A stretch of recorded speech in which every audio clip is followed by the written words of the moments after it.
Hello and welcome to Hunting Illinois podcast. So we just got done the first gun season, so we got some stories to go over that. I know you guys did some hunting out of state as well, so we'll have some stories about that. And then also trapping season's coming up, so we'll have some updates and some things to look forward to with trapping season. So to get us started, we'll talk about some outdoor updates and things like that. Dan, go ahead. Yeah, it's an exciting time to be an outdoorsman or outdoorswoman in Illinois. There's a lot going on. The weather is finally changing. Dude. We finally got some cold weather. I've been just sitting around waiting for this cold weather, and it finally came. So, yeah, we'll be talking later about second gun season starts tomorrow, and it's going to be 12 degrees with 35 degree wind. It's going to be brutal. Not 35 degree, but 35 mile an hour winds. So we'll see how that goes tomorrow. But we'll be out there. That's awesome. What are you talking about? That is what hunting is made for. I got the right clothes for it. I had a mild autumn, so jumping into that is It's a big change.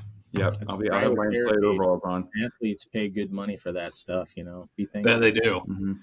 But yeah, so we'll talk a little bit about our strategies for the upcoming second firearm season. For me, it's a little different than the first. You know, the first I'm very focused on kind of some end of rut type strategies, but as we kind of go through today's episode, we'll talk about a few other things. But I'll transition, back to hunting food sources for the most part. But before we dive into that, a few kind of news items to quickly discuss. The first lottery application for the spring turkey season has officially closed. It closed on December 1st. I logged in this morning into the Explore More IL to check my status. Currently, it's still listed as pending, so they haven't run that application yet, but I imagine they'll probably run that in the next week or two. The second lottery opens on December 12th and runs through January 13th. So you have about a month starting December 12th to get that second application in. Now, it's worth noting that all hunters are eligible to apply for this application period. During the first one, it's Illinois residents only, but the second application period opens up to residents and non-residents, so anybody can apply. Group hunt applications are still accepted in the second lottery, so you can put up to 6 individuals on your application. And the cool way that works is it doesn't increase or decrease your chance of being successful in the application. But what it does is, let's say all 4 of us, we either want to hunt together or we don't want to hunt. And so we can all put in as a group application. So if we get a site or get a county, we can all hunt together. So if one of us draws, we'll all draw. But if we don't, then none of us do. And so it's kind of a give and take thing. But it's a neat way to, again, if you want to make sure you're hunting with friends, with family, you can put in that group application. Landowner spring turkey permits are also eligible to apply during the second lottery. So again, second lottery for spring turkey, December 12th through January 13th. So you've got some time. Up next, we want to talk a little bit about the first firearm season for deer. So Illinois DNR put out a preliminary press release, and the preliminary total was 54,661 deer were harvested during the first weekend of the Illinois firearm deer season. And that's about a 2.4% increase from last year's harvest of just over 53,000. So slight bump over last year's harvest. I was out first weekend. I know Jason was a little bit. I saw a ton of activity, and I'll get into some of my stories a little bit later. But it seemed like a great weekend to be out. It was cold. The deer were on their feet pretty much all day. And I can anticipate that to happen with this second season, especially if this weather pattern holds. So second season kicks off on December 5th through the 8th. So that's for deer firearm. That is the second season. And we also have a muzzleloader only deer season coming up December 13th through the 15th. We have the late winter antlerless only and chronic wasting disease seasons, December 26th through 29th and January 17th through January 19th. And it's important to note that those are only in select counties. So make sure you go onto Illinois DNR's website and check what counties are open for those seasons. They actually won't even be listed in the digest because at the time the digest was printed, those decisions have not been made. So you do need to go into the DNR's website, check that out, and look at the list and the map of counties that are open for those seasons. Again, archery deer season is running through. What's that? Make sure you're looking at this year. Yes, make sure you're looking at this year's. So just make sure, because there have been some county changes. And stuff. Sure. And again, archery season is still going, so that runs through January 19th. But again, it's closed in counties that have a deer firearm season, December 5th through the 8th, and then we'll open up shortly back after that. So yeah, that's kind of the quick news and a rundown. Anybody else have any quick news items you want to talk about? No news. I'll talk about my duck hunt real quick. Since before we get in all the deer stuff, I did sneak away, get into one duck hunt. My dad finally drew a hunt at Bob Brown. That's a spot in Missouri that does what they call the quick draw system. So every week he can get in the kind of a pool to get drawn, and they'll pick you to potentially hunt a spot. And so we got picked for Bob Brown, which is a spot my brother and I hunted back in college a lot. My brother is a game warden in Kansas, so he's not too far away from there. So we met there and hunted, and it was a great day. We hit the weather just right, so nice northwest wind, 15, 20 miles per hour, a lot of new birds around. And we drew pool 9, so we got in there somewhere in the middle and wound up getting Flat Tail Marsh, which is one of the better pools there. And the day before we hunted, they had a 5 bird per hunter average, just to let you know kind of what we're getting into here. 5 bird per hunter average is hard to even imagine. The limit of ducks is 6. Limit of mallards is 4. Sometimes it's hard to find ducks that aren't mallards. Now, it wasn't right now because it was early season. We had a real good diversity. I think we wound up with 6 different species of puddle ducks, but it was an amazing day. Awesome. We started off nice and cold, and we started off sitting in the corn, right? Which it can be a bit of a struggle when it's cold. But one of the first shots of the day, my dad going up swinging, he shot and boom, falls right in the water and gets completely soaked on his left side. Your dad fell in the water. I assumed you were talking about the duck fell in the water. Your dad fell in the water. No, yeah. My dad fell in the water. So I'm sitting here trying to film this, and I hear a big splash, and I'm like, oh, man. I'm like, are you okay? And he's like, oh, yeah, I'm pretty wet. I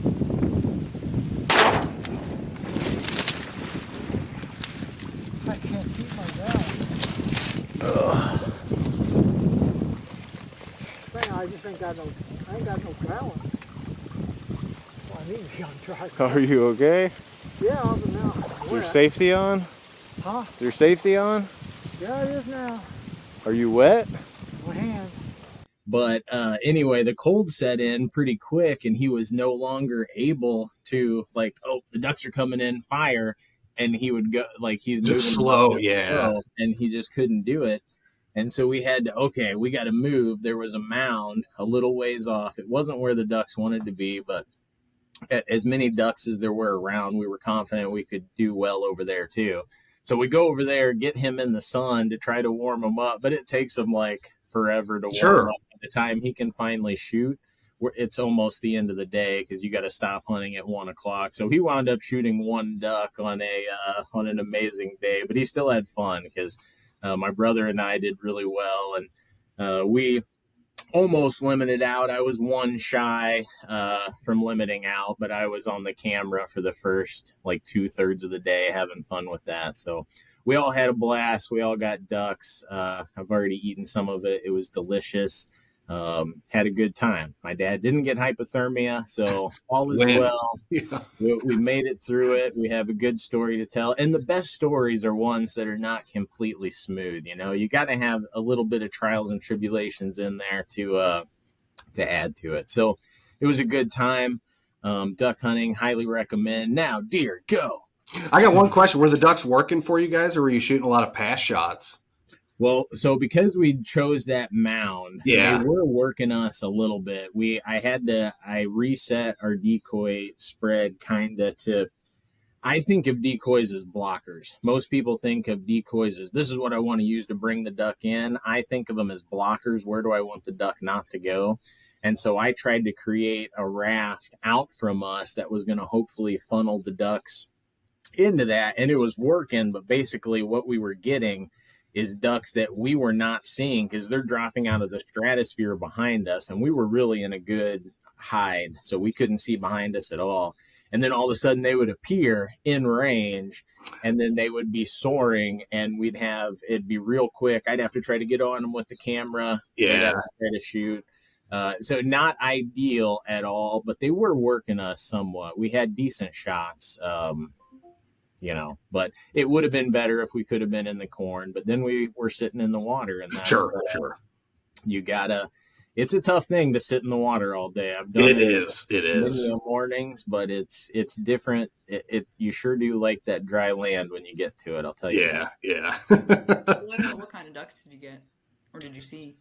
Personally, I got gadwall, I got mallard, and I got my favorite pintail. I love the pintail, the northern pintail. You get those ones from way up north, been eating the sedge and Arctic grasses. Something about it just makes them taste really good. So that's what I got. But then we also got green-winged teal. We got shoveler.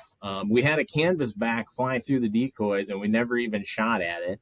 And it was one of those things, like it's coming through and I'm trying to ID it. I'm pretty sure it was a hen or a young drake, and I was like, oh, it's a canvasback. My brother's like, oh, it is a canvasback. And then we just kind of let it go without shooting. So, was there deep water nearby?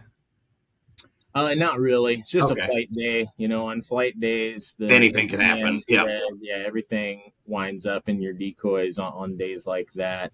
There probably was some. I mean, it's Bob Brown, so it's right on the Missouri River there. So it's not too far away from deep water for sure. But right where we were, it was all shallow.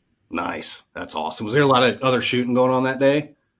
Oh yeah. That's We cool. checked after, and even with my dad only shooting the one duck because he was frozen like Encino Man, they still had a 5 duck per hunter average. So even with him trying to bring it down, That's cool. they still had a 5. So it's just it hit the weather right, and you had good habitat. It's one of those things. Yeah. You could have done pretty much anything, and as long as you were hidden, you were going to be shooting ducks. That's awesome. Yeah, honestly, there at the end, my dad and Ryan left because Ryan was limited out and Dad was just ready to warm up. And I'm like, well, just leave me one decoy and I'll sit here for a little bit longer because I was still a couple shy. And I shot another duck with just one decoy sitting there while they were going back and forth. So it took us 2 boat rides anyway. So in the time it took them to boat back and come back with one decoy, I got another duck, mallard drake, land right in my face. Nice. Wow. Nice. That's a good day. Can't beat that. Oh, yeah. Yeah, it was fun. And then I started deer hunting, and that was not so fun. No, it's good.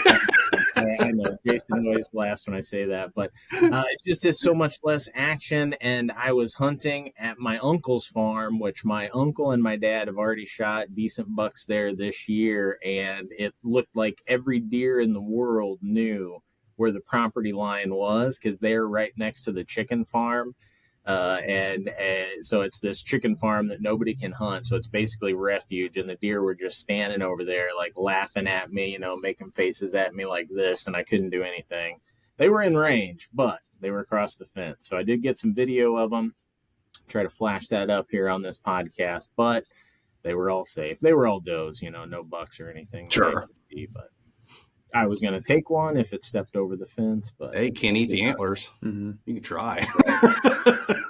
yeah, you could try. Hey, Hank Shaw can make anything taste good. I bet. No lie there. No lie there. Just try it if you get an Slice, antler. fry it up like Yeah, get the old potato cheese chip. grater out.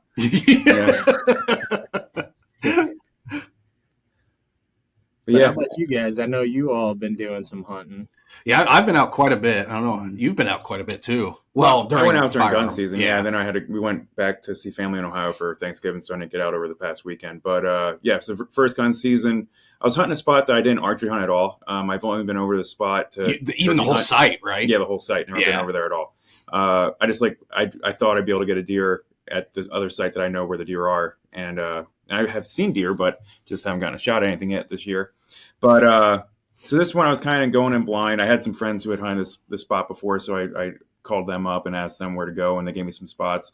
And walking in, I still don't know the first day if I saw a guy or if it was like a windmill red light blinking or something. I saw a red light. It gets me every time. I came to the top of a ridge and there You was just a see red a light. little- yeah. And I'm just like, I don't know. It looked like it was constant between the trees, but I'm like, that might be a guy. Could be a cell tower. Yeah, because there was a truck in the parking lot, so that always freaks you out. But I'm like, man, for me to go to another spot would stink. I'm like, At this point I'll of the see day, him. Yeah. I'm like, if we see him, we see him. I'll move to another spot. So then I went and I thought I saw him. So then I stopped where I was at and I went back a little bit and I was at least 100 yards or more from where I thought he was on these ridges. Like the area I'm hunting was just all these like fingery ridges along a river that is a lot different than where we normally go. Very we have different. A lot more river bottom fields and open. This is very thick woods or open woods on top of the ridges, then thick bottoms and some thick areas on top of the ridges. Yeah, it's too. something you'd almost expect to see more in like southern Illinois than you would up here. I mean, up here we're so flat that place like is mountainous. Yeah,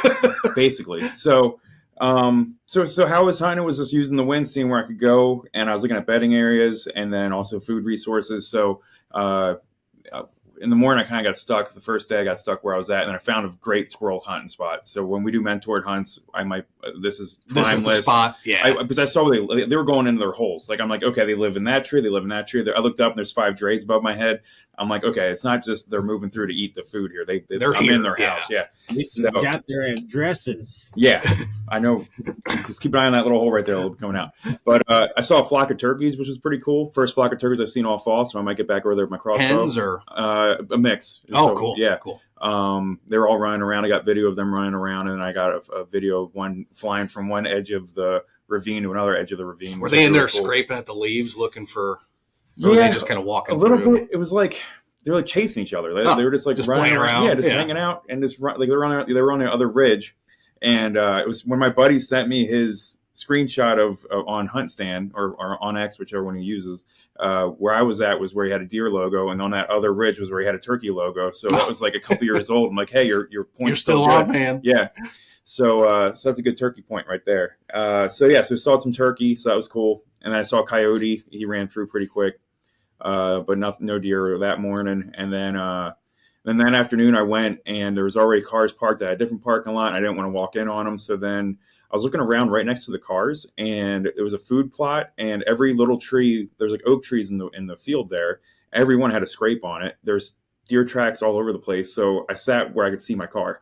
I was like, you know what, man, maybe there's a deer hanging out. It was really windy. I sat with like 25, 30 mile an hour winds in my face all afternoon, and but didn't see no deer come out on that food plot. But I'm like, hey, maybe some coming out dark. And then all day, all I heard was shots like first 2 hours and the last hour. There's nothing midday. And then the next day I went and slept in freaking second day because I'm lazy. And you're going to tell your story maybe about how you shot at your deer. My other buddy saw a big deer in a field. So the bucks were moving on Saturday morning. And then, but I fell. Oh, I forgot about this. Yeah, I fell walking in the first day. And then I was worried about my scope. My buddy shot at a deer he missed. And then he looked up his ammunition, and his ammunition had a recall on it. So he wanted to go run to the store and buy new ammunition for the 350 Legend that he got. So me and him go to the range. I'm like, hey, I fell. The ammunition was recalled. Recalled, yeah. It had too much power in it. It might damage your gun if you shoot it. Yeah. Oh. Yeah. I wonder, do they like post that public? Like, how do you know? I don't know how old that recall was. I didn't look into it, but that's what he told me.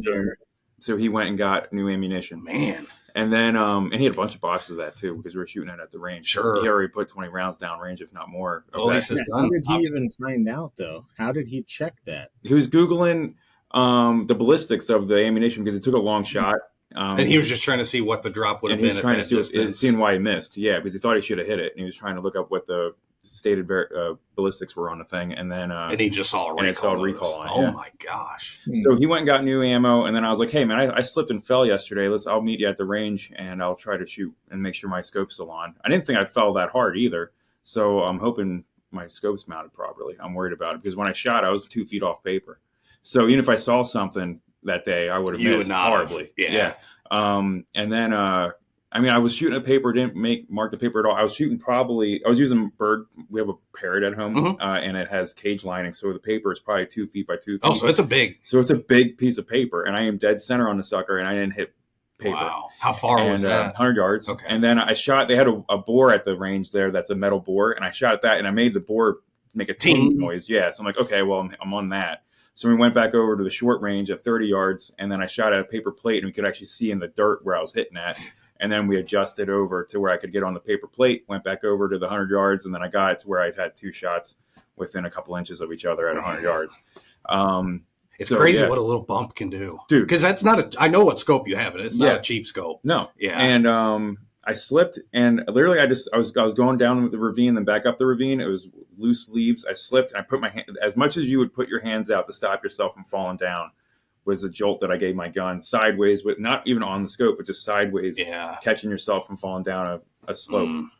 So that was it, like a punch, basically. Well, thank God you guys checked it out. So checked it out, and I shot good. And then, so I forgot about that, but yeah, that happened. And then, so I was lucky I didn't go out. And then the next day, went out, didn't see nothing. Saw another coyote. The last coyotes where I'm at. And then that evening, I went and hunted a thicket that was in the bottom one of the ravine. Instead of being on top of the ravine, I went to the thicket where there was it was a flat spot that opened up along the river bottom, which was across the river from where I normally hunt at. And then I got blown out. I was sitting there, and the wind shifted from coming from the west to coming from the south.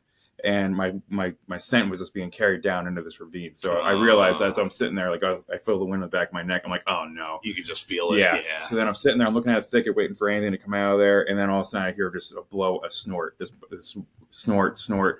And it sounds very close. And then all of a sudden a doe appears, and she's snorting and blowing. And I could see her in front. She's 40 yards in front of me at the bottom of this slope down into this ravine.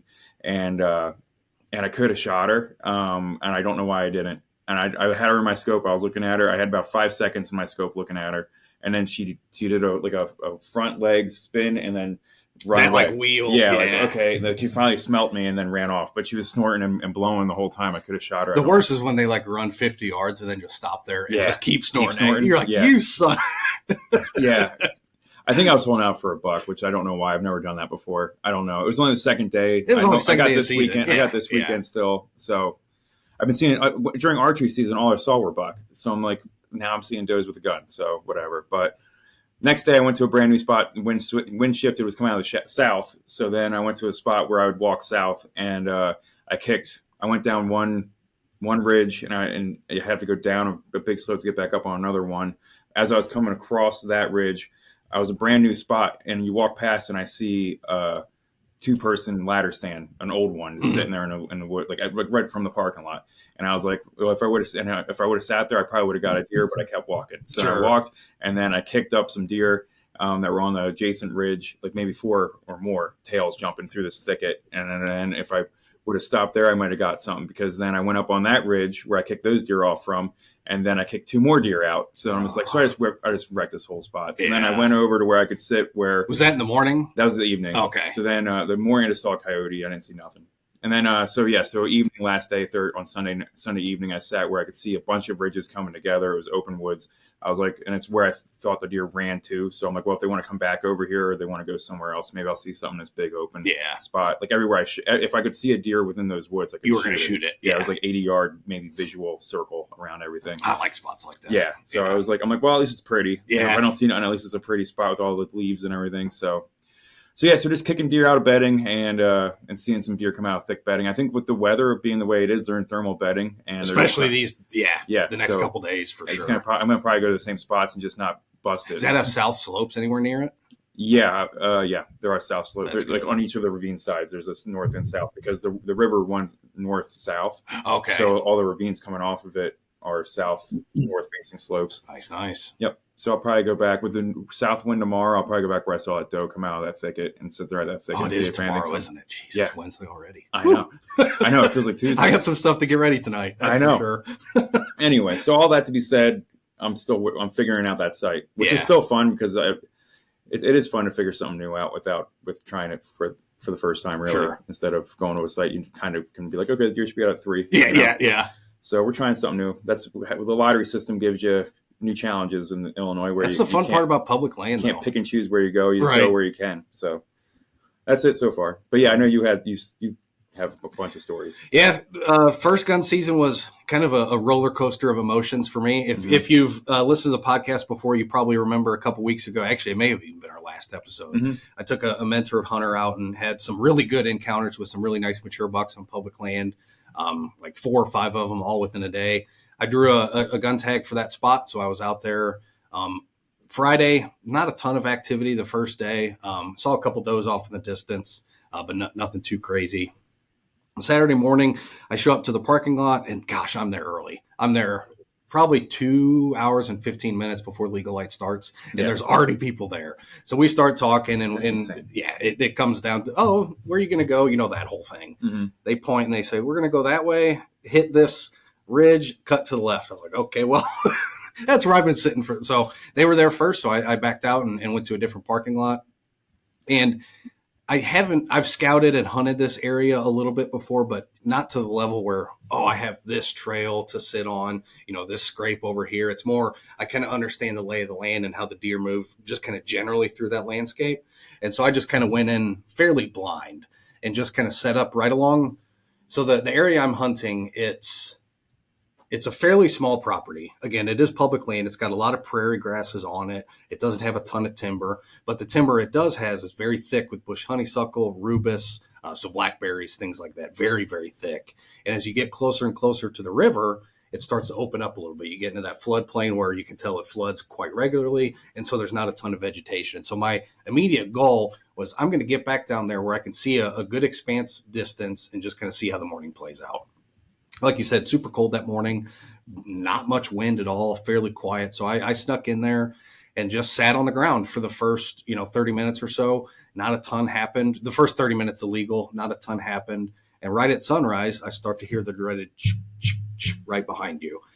And the more you're around deer, you start to almost be able to tell what a deer is just by what it's doing and how it sounds. Mm-hmm. And bucks have, especially a mature buck, has a very specific way of walking to the point they'll put a step and they'll wait.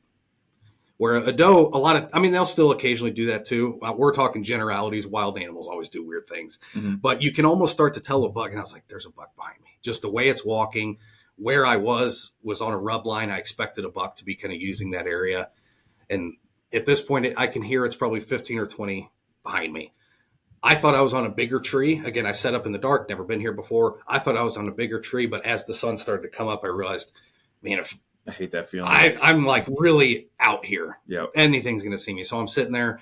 I know I can't turn around. I'm just waiting, hoping that it's just going to walk right by me, and then I can, make a shot. Didn't happen that way. I hear a stomp. I'm like, oh God, here we go.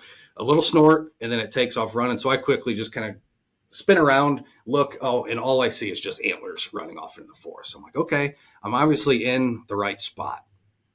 I'm like, just in my head, I'm like, where is this deer trying to go? Where does he want to go right now? And the way I was sitting, I was basically like 50 yards on the top of the ridge, looking right as it drops off into the river bottom. So at that point, I'm like, okay, he's trying to get to that river bottom. So I sneak over to that edge and kind of set up there. He's already disturbed the woods. So at that point, I'm like, if I want to move, now's my chance. I finally can see daylight, so I kind of understand what's around a little bit more. And since he kind of made some disturbance, he snorted, now's the time. So I quickly grab my stuff, move, and get probably, 2/3 of the way up the slope looking down in the river bottom. And it literally looks like you're on the surface of the moon. I'm elevated. There's no vegetation. It's just a river bottom with big oaks, big sycamores. And I just see like craters. Like it literally looks like the moon. And I start to pick up and I'm like, what is that? And it's scrape after scrape after scrape after scrape. I'll flash some pictures and kind of show some video. But I would bet from this one spot, I could literally see probably 20 different scrapes all along this river bottom. It's like, okay, that's where he was trying to go. That immediately told me that's probably where he's trying to go. Mm-hmm. So I sit there for, probably 15 or 20 more minutes. And off in the distance, I see a buck hop out of the creek or out of the river and start coming in. And he's probably 110, 120 yards at this point, kind of quartering to me. And he gets to about 80 yards, stops, and then turns away and quartering away. And if you've heard me talk, quartering away is by far my favorite shot. Whether it's archery, whether it's firearm, by far my favorite. So he's a little bit quartered away, about 80, 85 yards. I steady, take a shot, and he drops. So I'm excited. It looked like a good one. Felt great about the shot. Sit there for a few minutes, collect my thoughts. Here's the first mistake I should have made, or that I made that I should not have. Immediately, I should have chambered another shell. Mm-hmm. I thought I was done, so I just set my gun down, relaxed, catch my breath, a little shaky, that whole thing. I should have immediately racked another shell. Yep. So I'm sitting there, and again, it's not like he laid down. When I shot, he literally fell over. Mm-hmm. And I'm, just again, kind of pumped up, just kind of sitting there. In about 3 or 4 minutes, I grab my binoculars, look over there, trying to get a visual, because I like to kind of mark where it is, mm-hmm. so that when I walk down, because everything looks different when you start walking to that spot. You're like, I thought it was that tree, but was it that? And so I like to visually. So I pick up my binoculars, look, okay, I still see the white belly. So I sit there and grab a cup of coffee out of my thermos. Another couple minutes goes by, pick up my binoculars and look at him. He's still laying there, but now he's looking at me. I'm like, oh God. So I slowly pick, and again, he's probably 75, 80 yards, and I'm up on a slope. I'm exposed. I'm not very concealed because it's gun season. I expected this to happen. Mm-hmm. So I slowly pick up my shotgun and start chambering another shell. Like, okay, I'm just going to put another one in him. He probably saw or heard me doing that, and he took off. He got up, took off running. So I gave about 2.5 hours. All this took place by like 7:15 in the morning. At 7:15, it's very early. First light, yeah. Very first light. And so at about 9:15, I'm like, okay, it's been about 2 hours. Again, I'm still feeling good about the shot. Mm-hmm. I still feel like I hit where I was aiming. The way he reacted, I was like, I mean, he could have just got a second wind, got up, ran. I didn't expect him to go far. I expected 100, 200 yards. I'd find his carcass.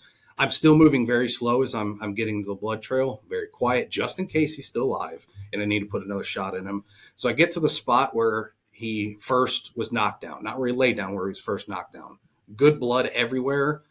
I immediately noticed there's an overall lack of bubbles in the blood. Mm-hmm. It's very bright red, but it's an overall lack of bubbles. So that tells me I probably didn't hit where I wanted to. So okay, here we go. Whenever this happens, you have that moment of realization, like, crap, what did I do? And so I start tracking this deer, again, moving very slow, and I probably make it 500-600 yards tracking in this first day. And by about 2:00 in the afternoon, and one thing I never found a bed. And if you've been to some of our workshops and stuff, you know that if we're tracking a deer and we find a bed and the deer's not there, we'll immediately back out and we'll come back. Never found a bed.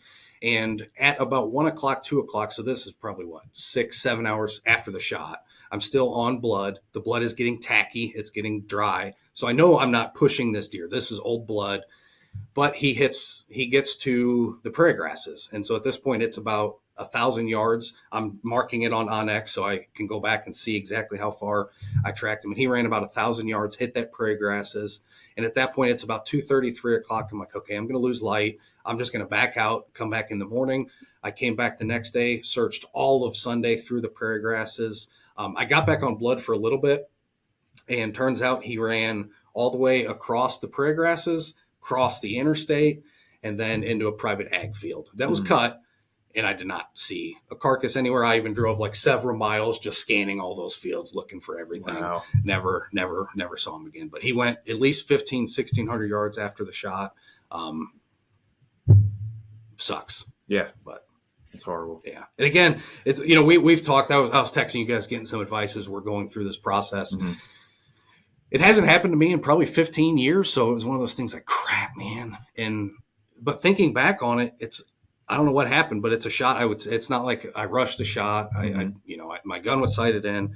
I would do everything the exact same again. And that's the most frustrating part. So all I can think is, we talked to some of the deer trackers, and that was one thing. Everyone's like, oh, are you going to bring out dogs? The issue is I never really lost blood. I was always following where the deer was going. It's just, I don't think it was a fatal hit. Yeah. Again, 1,600 yards, hit a cut cornfield, and you don't see that you can look across for a couple miles. Right, yeah. Right. So there's nothing there. I'm pretty convinced it was a non-fatal hit. And after talking to some folks, what it sounds like could have happened is I either hit a little high on the back, didn't hit the spine, obviously, or hit very far forward and just kind of hit a little bit of the front shoulder and just kind of a flesh wound. But definitely don't feel great about it. But I went out on Wednesday, so that was 3 or 4 days after the shot. They all run. You shot Saturday, so 5 days, I guess. Yeah. And I hung up trail cameras in this area where I expect him to be, hoping to get some pictures. And again, I have second gun season, so I'm hoping this is not the end of the story. Mm-hmm. But it was one of those that really sucks. And we think it's the one that you had video of when I meant to. Yeah. So that's a very nice bug. It was a nice one. Yeah. So. Yep. Hopefully you can recognize him if you see him again. If I see him again, I'll definitely be able to recognize him. And luckily there was a couple other hunters there, so I kind of told them the story too, and they were going to look out and text me if they saw anything. They didn't see anything, but I'm pretty convinced. And it's one of those things. Is it just you telling yourself that to make you feel better about the whole thing? But after looking at all the data and just replaying this over and over in my head, I mean, I didn't sleep at all that weekend, right? And so you're just overplaying that moment over and over and over. I really do think it was a non-fatal hit and that deer's still alive, but you can never be too sure of that. The behavior of the deer and where it ran to seems like it's not running into water, it's not running to a thicket, it's not bedding down. I think I even texted you at one point. I was like, dude, this thing seems like it's just going about its daily business. But you thought it went to a scrape. It went to a scrape, it went to a rub. Yeah. They're kind of tanks. I mean, you could hit one and it live. That happens. Yeah. So sucks. One of those things that's hard to learn from just because I don't know where I went wrong, but it is what it is. You got hopefully you either see it again or you get a picture. And I'm hoping, maybe the story's not over yet. Yeah. Were you able to shoot your gun at all and see if it was safe? I did. I took it. I went back. We'll kind of get into this story a little bit, but I went back to the family's house in Missouri. Yep. Took it with me. Still dead on. Right on. Not the gun's fault. And I'm a good shot. I'm not like a great shot. I'm not, but you're experienced shooter. Yeah. It's never happened before with a gun for sure. I had it happen with archer equipment like when I was 15 or 16. But I pride myself on taking the steps off season to make sure this doesn't happen. Because you put a lot of time and energy into this. And obviously, ethically, you don't want to wound an animal. You want to make it as humane and quick as possible. But also just the time commitment, the energy, the passion that you have for chasing whitetails, especially a deer like this on public land. You just don't get an opportunity like that. And so throughout the whole summer and stuff, we talk about it. We push it heavily. Get prepared. And it's one of those things. The gun was prepared. I, for some reason, was not. I don't know if I just quickly pulled the shot. There's a million things that could happen. Yeah, there's a lot of things. I mean, the deer could have moved it. Twig you didn't see that could have deflected it. Or every once in a while, you do get a bad round. My dad did shoot a deer one time with a squib round, and he could tell when he shot it, and it sounded funny, like that. And he was right on the deer, and he never recovered that deer. Not sure what happened, but the bullet might have been flying out. Remember the old Oregon Trail game that we used to play? Yeah. And you see the bullet, it might have been moving that slow. So, not saying that's what happened to you, but anything. Yeah. You were just talking about bad rounds, Jason, that your buddy got. Sure. Yeah. And then I remember being a kid shooting slugs out of shotguns. I mean, they at 100 yards, they could hit the paper sideways. They could start tumbling. Yeah. I mean, they go anywhere. It's like a curveball at that point. Yeah, I'm not familiar with slugs at all. I like my trusty muzzleloader, the smoke clears. I like that thing. I don't know. I just can't I never could get used to using a shotgun. Yeah, it's different for me. It is what sucks. I have so many really nice deer rifles that I grew up in Missouri, went to school in Kentucky, very much a center fire bolt action. I got a 270, 308, 30-30, 30-06. Can't use any of them. Can't use any of them here. It is what it is. I'm excited. I'm excited. I think I'm going to have to make a purchase too. Dude, yeah. Target shooting a 350 Legend is great compared to slugs. I mean, I went through 20 rounds and my shoulder didn't have an impact. Why did slugs get so expensive? I don't know. It's $5. Man. When I was shooting slugs, it was the Remington AccuTip, and they're $5 a piece, basically. I mean, imagine that's what I used to spend. $5. My buddy had a Barrett 50 cal, and he would sell. I'll bring it out to the range. You can shoot it. You got to pay me $5 for a shell, and that was for a 50 caliber Barrett. I mean, a hunker and a shotgun. It's crazy how expensive they've gotten. I don't understand. Yeah. Yep. But so unfortunate. I'm really hoping that's not the end of this saga. So try to get out there tomorrow and the rest of the weekend and see how things go. Running some cameras out there, hoping to just get another glimpse of him. And at this point, I'm one of those types that I probably will not shoot another deer unless it's him. Yeah. I'm one of those types that if I wound something, I'm going to fill my tag with it. So my whole goal for this weekend is either find that deer or just eat the tag. Yeah. So, wow. Again, that's just a personal decision that I like to make. So went to Missouri over the holidays. I didn't purchase an out-of-state tag just because money's a little tight these days. So, but my brother lives in Missouri, and so I went and sat with him, and we had a heck of a hunt. So it started off. Thursday was kind of my travel day. Got there Thursday night. Friday, we had the whole family get together. We did the meal. My brother smoked a nice brisket. We did all that hoopla. And we went out Friday night and sat for a little bit. Had a really interesting encounter with what I would probably say is a 1.5 year, little 8-pointer. I've got some video of all these deer. As I tell the story, we'll kind of flash it up. But he comes through at literally 1 p.m, midday. We've talked about midday over and over and over on this podcast. It strikes again. And so he moves through, and we're just kind of watching him. Not a lot's happening. The weather is not it's kind of unremarkable, just a normal fall day, no snowfall, sunny, not a ton of wind. But we saw a couple does right at last light. So we're like, okay, that's promising. So we come back the next morning, and that's when the snow starts. And we just instantly can tell it feels a very deery day. It's cold, it's calm, it's snowing, it's quiet, the woods are quiet. And then all of a sudden the woods are not quiet, and there's literally deer everywhere. So we probably saw that first morning as the snow is just starting to fall, probably 12, 15 different deer. 4 or 5 of them were different bucks. A lot of the bucks, this property is very overrun with honeysuckle. We've seen it in Illinois in some places. This place is kind of like, remember those areas at Kankakee River State Park Yes. that it feels like you're in like an Asian bamboo forest? Yep. It's kind of like just that. Arching. It's just overarching. arching over you, just bare Yeah. dirt underneath. Yeah, you feel like nothing. Honey, I Shrunk the Kids, and you're walking through like grass, but it's Yeah. overarching crazy. And so picture that. honeysuckle. And so every buck we see is in the stick stuff, and we just get like these fleeting glances. We can tell they're bucks, we can see antlers, but we can't really tell what's going on. And so we're like, okay, well, if a doe gives us a good shot, we're going to take it. And so at about 8:30, 8:45, here comes a buck, and he's working. He's probably 80, 85 yards away. We can never really get a good look at him. We can see he's fairly big bodied. We can see he's got tall antlers, so big enough. He's not a year and a half old. And so we're like, okay, we'll take this deer if he gives us a shot. And so he just kind of sits there, and it looks like he's working a scrape a little bit. You can see him kind of raking some branches with his antlers. And then all of a sudden he looks, he does one of these, and then he takes off running from the direction he came. And we're like, what in the world? There's no way he winded us. The wind was literally perfect. We could have smelled him if he was a really rutted buck. I'm like, what in the world happened? Well, okay, that was that. And so we sit there, and 2 to 3 minutes later, here comes the ugliest, mangiest coyote we've ever seen. We'll throw up a quick picture of it, but it did not look healthy. It could barely walk. When I picked it up after we shot it, it was like a bag of bones. Oh, man. So it ran through. We decided to go ahead and take it out. Again, we're on my mom's property here, so she's got chickens. She's got the whole shebang, a ton of dogs. And again, it was mangy. It looked nasty. So we went ahead and shot that. Yeah. Did you have to, like, what do you do with that after you're done with it? Did you go back to the house, grab a trash bag? That's what we did. Yeah. And I made sure to wear gloves. Again, Yeah. we have a bunch of dogs and don't need to transmit anything. But yeah, we just threw it straight in a dumpster. Mm-hmm. So it was one of those that the tail just looks like a rat tail. I mean, there's no fur on the thing. Yeah, I left. saw the photo. It was horrible. I know, Curtis, you know quite a bit about mange, so I don't know if you want to talk a little bit about that. Yeah, so mange, there's so this is a mite, and this can be a zoonotic disease. Humans can actually get it. There's several different species of this mite, and it's not common in humans at all, but when humans do get it, it's called scabies.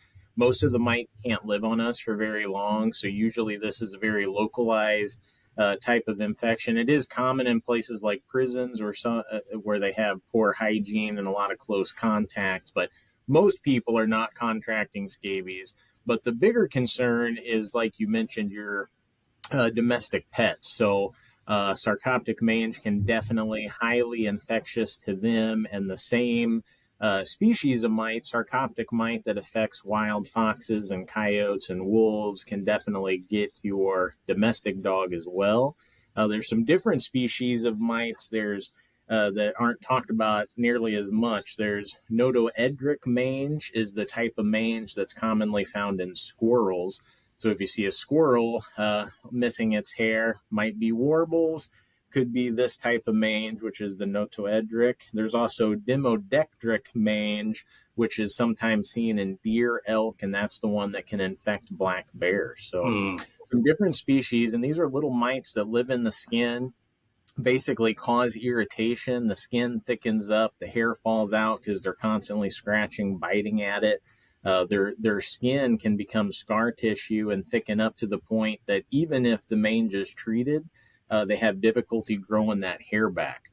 So basically red foxes, which if you know anything about red foxes, they don't use dens in the winter. I'm not sure why. They only use dens basically when they're rearing pups. In the winter, they utilize their tail to keep them warm. And when they sleep, they curl up into a little fox fuzz ball, and that tail covers up their face and keeps them warm. And generally, mange affects the back end, and as soon as a red fox loses the fur on its tail, it's basically as good as dead, because that's its warmth blanket. Really, really hard on red foxes.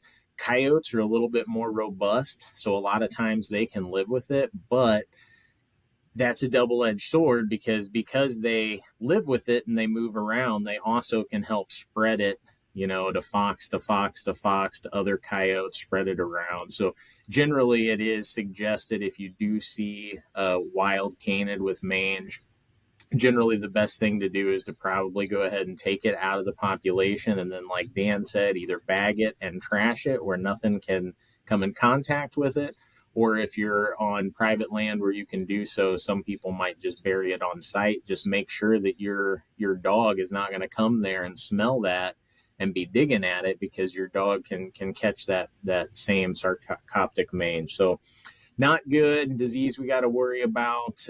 Definitely, it's real hard. But the further we get into winter, generally the more healthy wild canids we see. It's kind of a sad thing to say, but some of the ones, like the one you put down, they're going to die when temperature gets bad. They're not going to be there anymore. Yeah, so, they don't have any amount of warmth left. Yeah.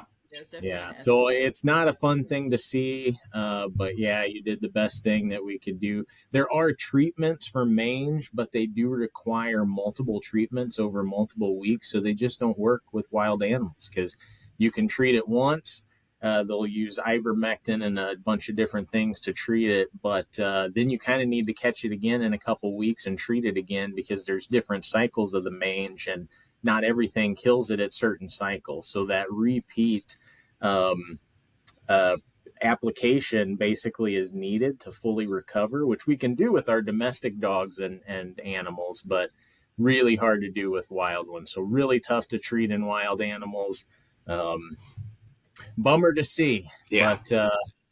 But luckily we've got robust population, so there's a lot of healthy foxes and coyotes out there. But you did the right thing. You took it out, and hopefully the other wild canids that are around, hopefully they remain healthy. I hope so. And I should kind of set the stage. We're in a very, I don't want to say suburban, but it's like one of these subdivisions that each house has, 5-10 acres of wood. It's a very wooded subdivision, but there's a lot of houses nearby. And so it's just one of those that, Curtis said, there's so many dogs. And again, they're open year round for the season, so it's completely legal. Yeah. We were out there hunting. Boom. But about an hour or two pass after we shoot that coyote, we go deal with the carcass, take it back, put it in a black trash bag, throw it out to the landfill, or throw it in the dumpster to go out to landfill. And we get back set up. It's, again, probably been an hour and a half, 2 hours after this, and there's that buck again. Pretty much the exact same spot. And so what I'm kind of speculating is there's a little knoll right at the top of the end of the property that kind of jets down. I'm wondering if that buck just very easily snuck off to the other side, bedded down in a very thick spot, and just sat there and waited. He could have seen us, heard us dealing with this coyote, and just sat there and watched us, because he literally appeared in the exact same spot he took off from. So he's standing there, and we just could not get a good visual on his vitals. He's probably 75, 80 yards at this point. Literally 5 minutes, he's just standing there, just doing what big bucks do. And at first, we didn't even know it was a buck. We just saw deer, because its head was obscured. We could only really see from halfway to its butt, and we could see its back legs. But again, the way bucks just stand there and the way they move, after you look at deer for a long time, you can start, that's a buck. And so we know it's a buck. We don't know how old it is, how big. So we're just kind of sitting there waiting for it to play out. And finally, it turns around, gives us a good look. We're like, yep, okay, that's the one we saw earlier. It's the one we saw the night before that we were trying to shoot. We're going to take it. So he gives us a perfect shot.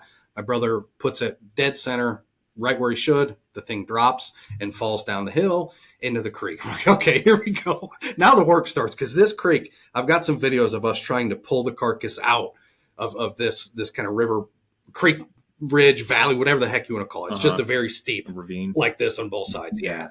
And at this point, we probably had 4 inches of snow on the ground. So it's really easy to drag a carcass. Yeah. But the problem is it's really easy for the carcass to fall right back down the hill. So we're pulling up, we're sliding down. I'm not very prepared. I'm wearing my cowboy boots. I didn't plan that we were going to go hunting. And so I'm wearing a lot of my brother's stuff, but I had my own footwear. So I'm wearing these leather soled cowboy boots, just sliding down the hill. And we're like, you know what? Let's screw this. We're going to go to Harbor Freight, buy a winch. Yeah. So we just kind of strapped it to a tree, got that sucker up. But yeah, turned out to be a really nice deer, really fun hunt. it was great. And again, midday, we shot that thing at like 12:15 in the afternoon.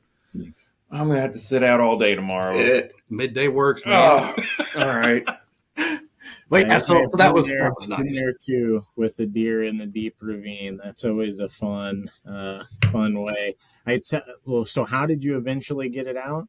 So we eventually we went and we were going to buy one of the like really nice power winches, but all the ones they had, you had to have like a battery. We're like, oh, then we have to go buy a battery and do this whole thing. So we just bought one of the hand crank winches that had about a 2,000-pound capacity. And we literally just ratchet strapped it to a tree at the top and just sat there and cranked the thing up. And we did it in a couple stages because the cable wasn't totally long enough.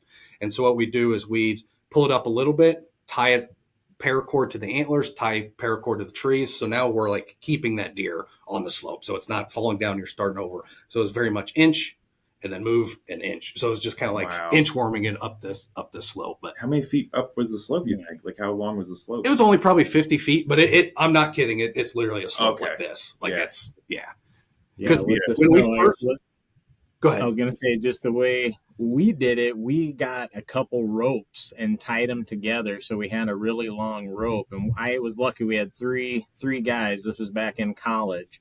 This guy, I think, is he's the fur bearer biologist for Wyoming, and the other's the large carnivore biologist for Nevada. But they shot a deer in this deep ravine, and we found that all three of us could counterweight this deer. So we tied the rope to the deer, wrapped it around a tree at the top, and then the three of us were like the window weight that would then fall down the mountain that would then drag the deer up. But then we had to tie that rope down there and then go back up and get the deer. But we figured out a way to do it with just a long rope. But when there's a will, there's a way. Yeah. We rode that furry toboggan down the hill about 5 times before we finally started tying ropes together. Oh, not easy. And just to illustrate like how slick it was. So again, the deer we could like see where it slid down the hill. Like again, there's snow. And so there's like 3 or 4 just painted blood, no snow. And we're like, okay. So he went there, but we couldn't see the carcass. So I start to just kind of, after 30 minutes or so, we gave him some time. Start to look over. I'm like, oh, I still can't see him down there. What in the world? Were you having back? I was having very much like PTSD. Like, oh my God, what? Not again. Yeah. I'm not on the trigger, but still not again. Not again. Right. And so I'm like, Craig, I'm just going to sneak down there, see if I can get a better look just to make sure because we were going to try to get people to help us get it out. We didn't know what we were going to do. And I can't see it. So I'm like, okay, I'll sneak down a little bit more. Next thing I know, I was just sliding completely down, and I basically run straight into the carcass. So it was there, but I did not want to go down at that point. But I just started sliding, and there I go. Found it. Just to illustrate how slick, how steep it was. But yeah, it was a. Sometimes the woods helps you. That's good. Yeah. The trees are happy with you. They showed you the deer. They're like, all right, we'll help this. And I have some videos. So we are close enough to my mom's house that like after we're down there, all the rest of the family comes out. My mom, the nieces, nephews, they're all kind of standing up at the house, just kind of watching us a couple hundred yards off.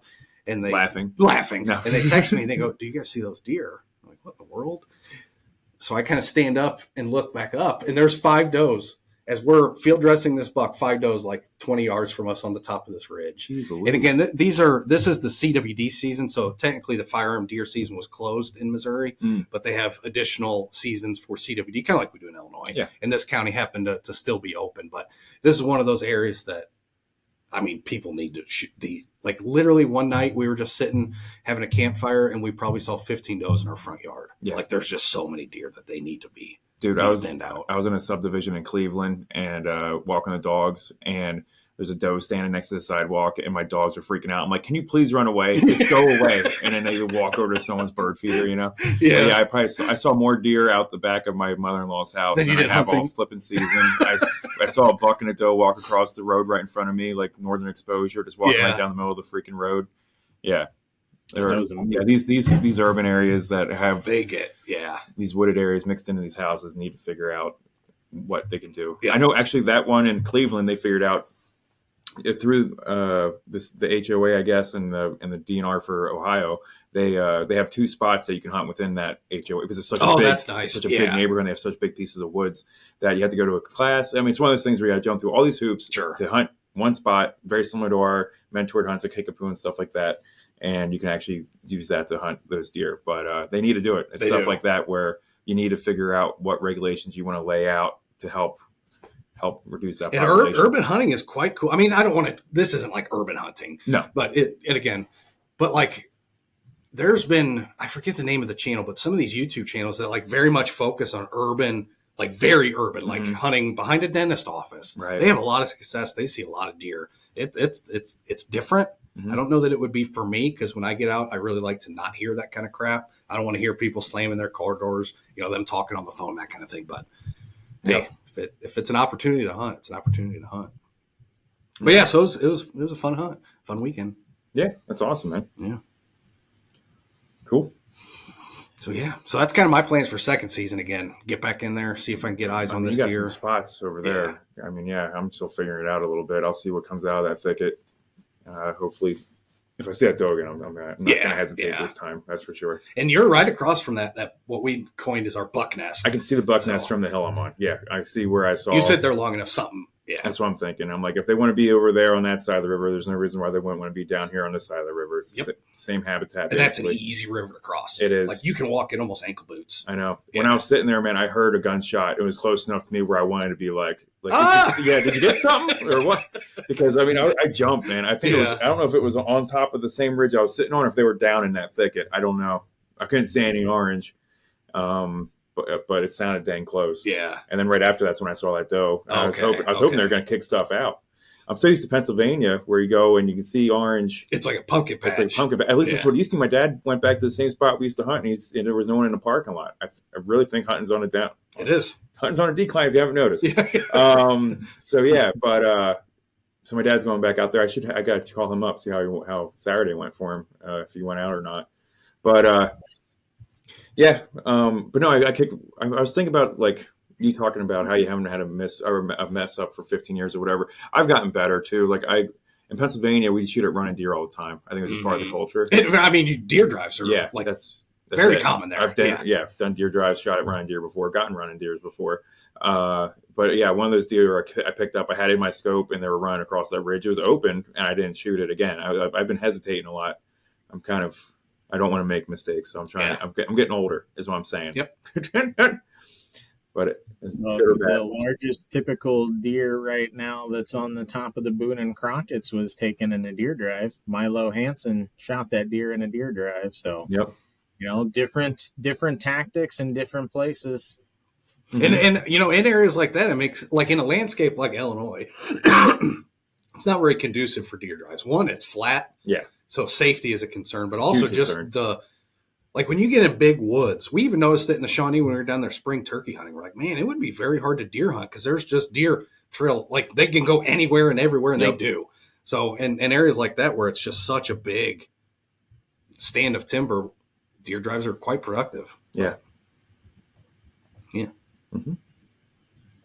Cool. Anyone? Okay, so we're looking forward to I'm excited. Season. And then anyone got anything else coming up that we'll look forward to when we talk next time? I know Lauren has been out on a couple pheasant hunts. We'll kind of hit that up on the next episode. Yeah, and Lauren and I have a couple squirrel hunts upcoming, a couple mentor hunts.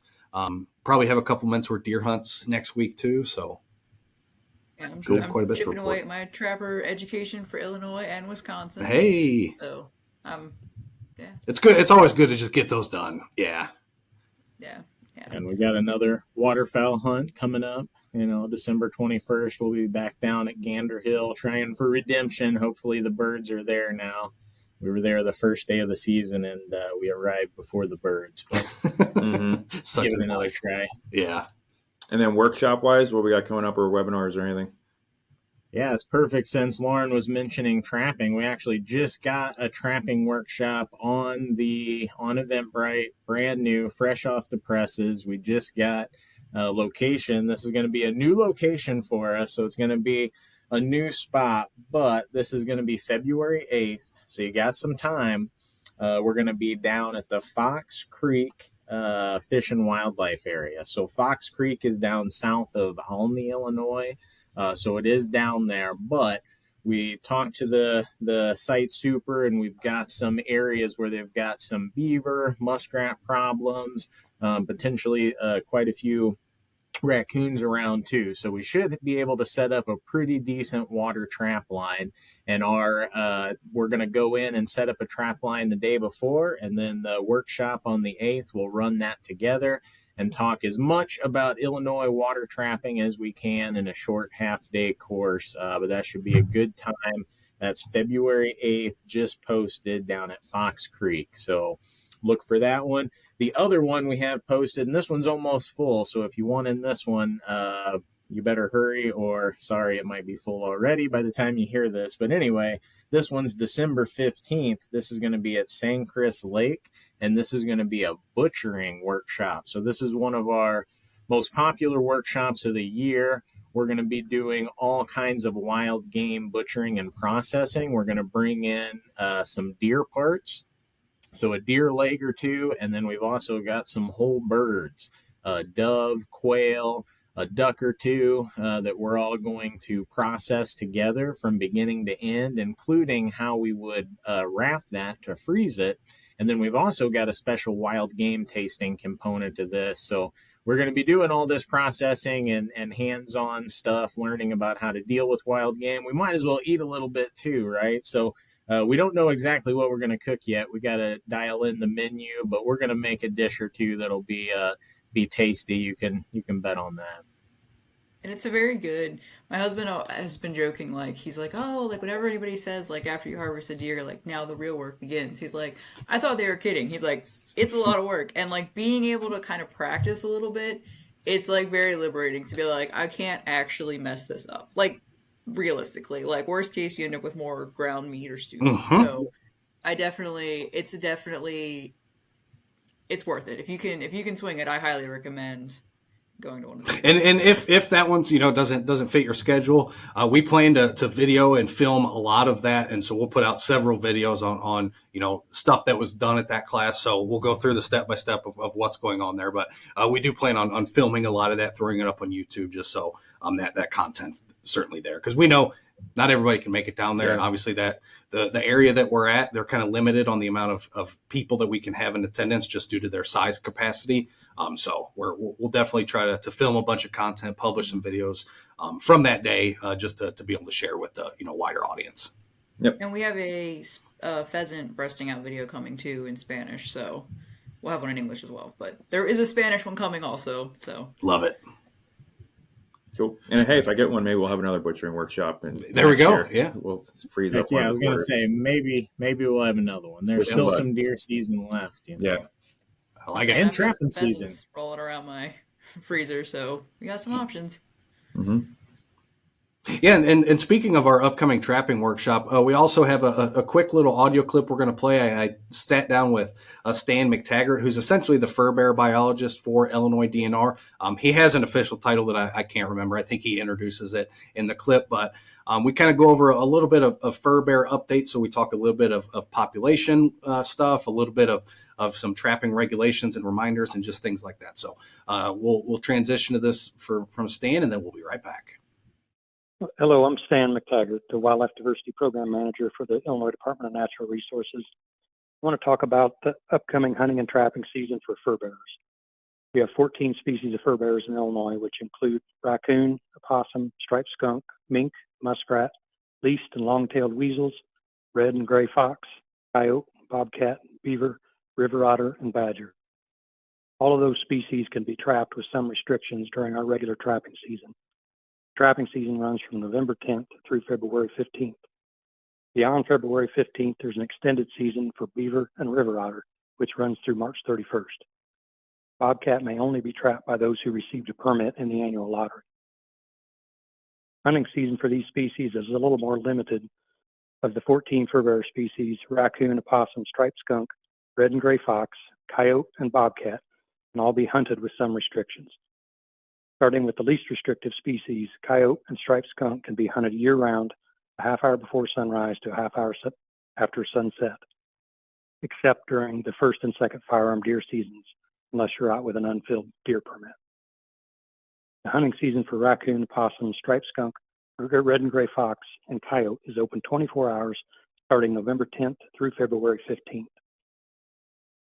Coyote and striped skunk season remains open 24 hours until March 15th.